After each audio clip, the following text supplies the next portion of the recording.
आहे आम्हाला सुदैवाने दुसरं एक विमान मिळालं, पण देशभरात गेल्या 2-3 दिवसात अनेक असे लोक होते जे वेळेवर त्यांच्या कार्यक्रमाला किंवा महत्वाच्या इव्हेंट्सना पोहोचू शकले नाहीत.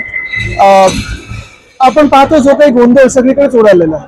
आता याच्यात नेमकं जबाबदार कोण? इंडिगोच्या सगळ्या पूर्ण गोंधळामध्ये ठीक आहे, सीओला तुम्ही एक शोकॉज नोटीस पाठवलेली आहे, पण जे मंत्री महोदय आहेत ते देखील याच्यात जबाबदार नाही आहेत का? त्यांचं हे कर्तव्य नाही का पाहणं की जे त्यांनी गाईडलाईन्स काढलेले आहेत त्याला पालन त्याचं होत आहे, सेफ्टी नॉर्म्स तोडले जात आहेत. ह्या काही गोष्टींवर मला वाटतं केंद्र सरकारने उत्तर देणं गरजेचं आहे.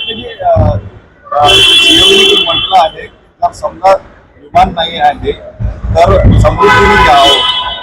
बरोबर आहे, पण आमच्यासारखी किंवा आपण इथे अधिवेशनात येणारे येऊ शकतो, पण काल आपण पाहिलं असेल एक जोडपं त्यांनी डिजिटल लग्न केलंय.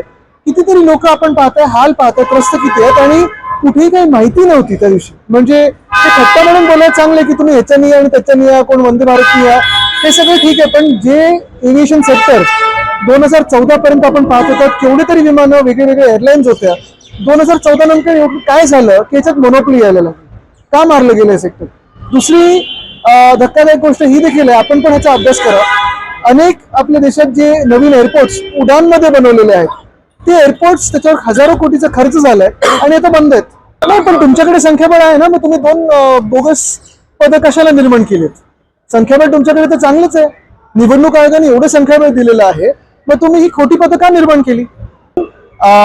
जो सत्ताधारी पक्ष आहे भाजप आणि त्यांचे जे 2 मित्र पक्ष आहेत म्हणजे अॅनाकोंडा आणि 2 विषारी साप, ह्यांची वृत्ती ही कळते की सगळं काही ढापायचं, सगळं काही हटवायचं आणि स्वतःकडे ठेवायचं. को एक्झिस्टन्स हा त्यांच्यामध्ये प्रकारच नाहीये. आणि आम्ही कशासाठी भांडतोय? आम्ही पदांसाठी भांडतच नाही होत. आपण पहा, लोकशाहीमध्ये जे पद असायला पाहिजे ते नाही ठेवत आणि 2 खोटी पदं निर्माण केली. चला, त्याच्यासाठी पण आम्ही भांडत नाही होत, पण जे आम्ही सतत मागे लागलोय की कर्जमुक्ती द्या, कर्जमुक्ती द्या, ते तरी द्या ना तुम्ही. एवढं सगळं तुमच्याकडे आहे ना, कर्जमुक्ती तर द्या शेतकऱ्याला. विरोधी पक्ष दिशेहीन झाला असं राज्यात चांगलं असं त्यांना जर वाटत असेल तर आनंद आहे. त्यांना आता उद्या परवाकडे एका आठवड्याच्या अधिवेशनात दिसेल.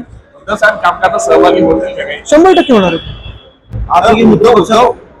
उद्धवजींनाच सीएमनी म्हटलं आहे की उद्धवजी धरून म्हणजे उद्देशून म्हटलं. अच्छा, म्हणजे धरून नाही ठेवलं ना? नाही, अशा पण बातम्या खूप होत्या. इंडिगोच्या विमानाने ते फिरत नाही, त्यामुळे मला वाटतं सीएम साहेब स्वतः 2 प्रायव्हेट चार्टर करून आलेले आहेत, बॅक फोर्थ झालेले आहेत. ह्या सगळ्या गोष्टींमध्ये मला वाटतं त्यांनी जाऊ नाही. काढायला गेलं तर खूप काही निघू शकतं. दिल्लीत पण आता नवीन बंगले झालेत मंत्र्यांसाठी वगैरे.